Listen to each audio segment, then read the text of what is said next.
اعوذ باللہ من الشیطان الرجیم بسم اللہ الرحمن الرحیم كدأب آل فرعون والذين من قبلهم كذبوا بآياتنا فأخذهم الله بذنوبهم والله شديد العقاب صدق الله العظیم۔ سورہ آل عمران کی اس آیت کے اندر اللہ تعالیٰ نے فرعون کا ذکر کیا ہے۔ فرعون کے ساتھ جو کچھ بھی پیش آیا اس کا ریزن، اس کی وجہ ذکر کی ہے، اور پھر اللہ تعالیٰ نے فرعون کو کس وجہ سے فرعون کی پکڑ کی اللہ تعالیٰ نے اس کو بھی ذکر کیا ہے۔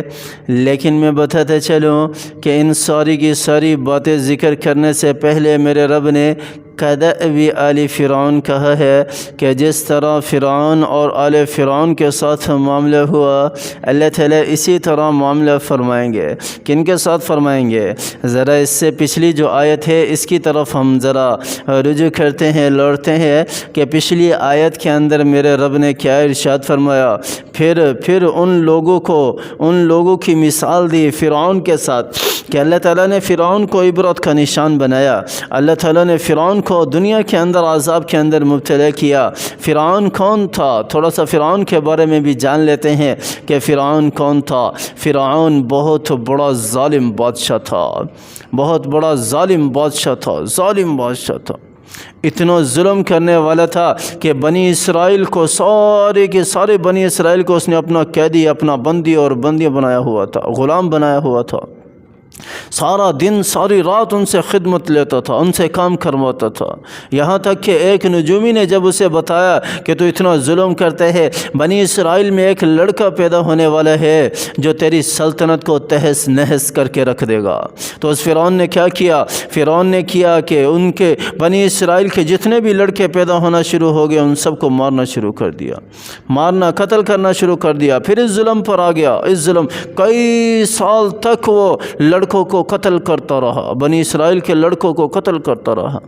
جب بنی اسرائیل کا کوئی لڑکا نوجوان آ ہی نہیں رہا تھا خدمت کے لیے، پھر ان کے مشیروں نے کہا کہ آپ اسی طرح اگر قتل و غارت جاری رکھیں گے تو ہماری خدمت کرنے والا تو پھر کوئی نہیں بچے گا۔ پھر رول چینج کیا، 1 سال چھوڑتا تھا، 1 سال پھر قتل کرتا تھا۔ جس سال قتل کرتا تھا اس سال اللہ تعالیٰ نے حضرت موسیٰ علیہ السلام کو پیدا کیا، اور جس سال چھوڑتا تھا اس سال حضرت ہارون علیہ السلام کو اللہ تعالیٰ نے پیدا کیا۔ پھر اللہ تعالیٰ نے حضرت موسیٰ علیہ السلام کے ذریعے توحید کی دعوت فرعون کے محل تک پہنچائی، فرعون کے گھر تک توحید کی دعوت کو پہنچایا۔ فرعون کے گھر تک اللہ تعالیٰ نے حضرت موسیٰ علیہ السلام کو کہا جاؤ فرعون کے پاس، فاتیا فرعون، جاؤ فرعون کے پاس جا کر اسے تبلیغ کرو، اسے توحید سناؤ، اللہ کا کلام سناؤ، اللہ کی طرف لے کر آؤ۔ تو یہ فرعون اتنا بڑا ظالم تھا، پھر عبرت کا نشان بنایا۔ بہت بڑے واقعات ہیں فرعون کے، یہ بہت زیادہ تفصیلاً چلا جائے گا، لیکن یہاں پر عذاب آ رہا ہے، اللہ تعالیٰ نے کس عذاب میں مبتلا کیا۔ لیکن یہاں پر میرے رب نے ارشاد فرمایا کدأب آل فرعون، اللہ تعالیٰ معاملہ کس طرح فرمائیں گے؟ کن لوگوں کا؟ ان الذین کفروا لن تغنی عنہم اموالہم، ان الذین کفروا، میرے رب نے کہا کہ وہ لوگ جو اللہ کی نافرمانی کے اندر زندگی گزارنے والے ہیں، جو اللہ کی نافرمانیاں کرنے والے ہیں، جو اللہ کی مان کر زندگی نہیں گزارتے، جو اللہ کے حکم کو پورا نہیں کرتے، جو اللہ کی مرضی کے مطابق زندگی بسر نہیں کرتے، جو اللہ نے قرآن ہمیں دیا ہے اس قرآن کو سینے سے نہیں لگاتے، اس قرآن پر نہیں چلتے، اس قرآن کو پشت پھینکا ہوا ہے۔ آج کوئی بھی قرآن کو سینے سے لگانے کے لیے تیار نہیں ہے، جو ہماری کامیابی ہے جس کے اندر اسی کو سینے سے لگانے کے لیے تیار نہیں ہے۔ یاد رکھو کل قیامت کا دن ہوگا۔ اللہ تعالیٰ نے سورہ فرقان کے اندر ارشاد فرمایا ہے وقال الرسول یا رب ان قوم اتخذوا هذا القرآن مہجورا، وقال الرسول، اللہ کا محبوب، اللہ کا رسول کہے گا کہ یا اللہ میرا یہ وہی امتی ہے جس نے کل دنیا کے اندر قرآن کو پس پشت پھینک دیا تھا۔ وقال الرسول یا رب ان قوم اتخذوا هذا، انگلی کے اشارے کے ساتھ جتنے بھی عرب حضرات ہیں یا عربی سیکھنے والے ان سے پوچھ لو، جب لفظ ھذا کہا جاتا ہے تو انگلی کے ساتھ اشارہ کیا جاتا ہے۔ تو اللہ کا محبوب آپ صلی اللہ علیہ وسلم اپنی امت کی طرف اشارہ کر کے کہیں گے، یا اللہ میرا یہ وہی امتی ہے جس نے قرآن کو پس پشت پھینک دیا، جس نے قرآن پر عمل نہیں کیا، جس نے بے حیائی کو چنا، جس نے دنیاوی زندگی کو چنا، جس نے دنیاوی زندگی بنانے کے لیے نہ حلال کو دیکھا، نہ حرام کو دیکھا، نہ بے حیائی کو دیکھا، نہ کسی اور چیز کو دیکھا، بس اپنے پیٹ کے اندر آنے دو، اپنے جیب کے اندر آنے دو، میرا بینک بیلنس ہونا چاہیے، میری شہرت، میری عزت ہونی چاہیے، خاندان میں بھی، گھر میں بھی، اس دنیاوی عزت کے لیے اس نے تیرے قرآن کو چھوڑ دیا۔ یہ میرا نبی کل قیامت والے دن ارشاد فرمائے گا ان الذین کفروا کدأب آل فرعون، فرعون اور آل فرعون جیسا حال ہوگا ان لوگوں کا جو کیا کرنے والے ہیں، جو اللہ کی نافرمانی کے اندر زندگی گزارنے والے ہیں، جو اللہ کے منکر ہیں۔ کدأب آل فرعون، جس طرح اللہ تعالیٰ نے فرعون اور آل فرعون کے ساتھ کیا والذین من قبلہم کذبوا بآیاتنا، فرعون نے کیا کیا تھا جو اللہ تعالیٰ نے اسے عذاب کے اندر مبتلا کر دیا۔ کذبوا بآیاتنا، اللہ تعالیٰ فرما رہے ہیں کہ اس نے میری نشانیوں کو جھٹلایا، میرے معجزات کو جھٹلایا۔ حضرت موسیٰ علیہ السلام کو اللہ تعالیٰ نے دو معجزے دے کر فرعون کے پاس بھیجا تھا۔ کون سے دو معجزے تھے؟ ایک عصا کا معجزہ تھا اور ایک ہاتھ کا معجزہ تھا۔ دو معجزے دے کر عصا والے معجزے کو بھی جھٹلایا اور کہا کہ یہ تو ان سب کا سردار ہے، یہ جتنے بھی جادوگر ہیں ان کو سکھانے والا بھی تو ہے، اس طرح کہہ کر جھٹلا دیا۔ اور جو ہاتھ والا تھا اس کو بھی جادوگر کہہ کر جھٹلا دیا کہ یہ اللہ کے معجزے نہیں ہیں۔ کذبوا بآیاتنا، اللہ کی آیتوں کو جھٹلایا، اللہ پر ایمان نہیں لے کر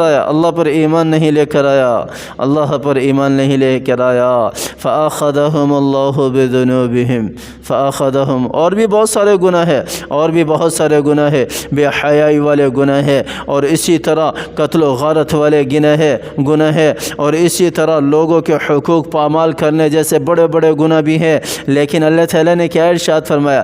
پیچھے صرف ایک چیز ذکر کی ہے، کذبوا بآیاتنا، میرے معجزات کو جھٹلایا۔ مفسرین فرماتے ہیں کہ یہاں بھی آیاتنا سے مراد معجزات بھی ہیں اور اللہ کے احکامات بھی ہیں۔ آیاتنا سے مراد اللہ کی آیتیں بھی ہیں، اللہ کے کتاب کی آیتیں بھی ہیں، آیتوں سے مراد اللہ کے احکامات بھی ہیں، اللہ کے احکامات کو بھی جھٹلایا، دونوں صورتیں ہیں اس آیت کے اندر۔ اللہ تعالیٰ نے کیا ارشاد فرمایا؟ فأخذهم اللہ بذنوبہم، پھر اس ظلم کی وجہ سے میرے رب نے ان کی پکڑ کی، اس ظلم کی وجہ سے میرے اللہ نے ان کی پکڑ کی۔ نہ انہوں نے اللہ کے حکم کو مانا، نہ انہوں نے اللہ کی آیتوں کو مانا، نہ انہوں نے اللہ کے معجزات کو مانا، نہ اللہ پر ایمان لے کر آئے۔ کیا کیا اللہ تعالیٰ نے؟ آج تک عبرت کا نشان بنا کر رکھا ہوا ہے، نہ زمین لینے کے لیے قبول کرتی ہے، نہ سمندر نے لینے کے لیے قبول کیا، کوئی چیز اس کو رکھنے کے لیے تیار نہیں ہے، شیشے کے اندر بند کر کے آج بھی عبرت کا نشان بنا ہوا ہے۔ جو لوگ جاتے ہیں جا کر تھوکتے ہیں اس کے اوپر، آج بھی عبرت کا نشان ہے۔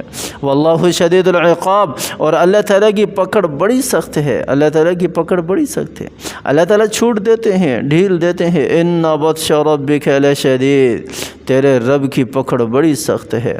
اللہ تعالیٰ چھوٹ دیتے ہیں، ہر بندے کو چھوٹ دیتے ہیں کہ میرا بندہ لوٹ آئے گا، پلٹ آئے گا۔ لیکن بندہ کیا کہتا ہے؟ افحسبتم انما خلقناکم عبثا، اللہ تعالیٰ نے کہا کیا تم نے یہ گمان کر لیا ہے کہ اللہ نے دنیا کو ایسے ہی پیدا کیا ہے فضول میں، وانکم الینا لا ترجعون، اور اللہ کی طرف تمہیں نہیں لوٹایا جائے گا؟ ایسا نہیں ہے۔ میرا رب چھوٹ دیتا ہے، میرا رب مہلت دیتا ہے کہ میرا بندہ توبہ کر لے، میری طرف آ جائے، میری طرف پلٹ گیا تو ٹھیک، نہیں تو پھر میرے رب کی پکڑ بڑی سخت ہے۔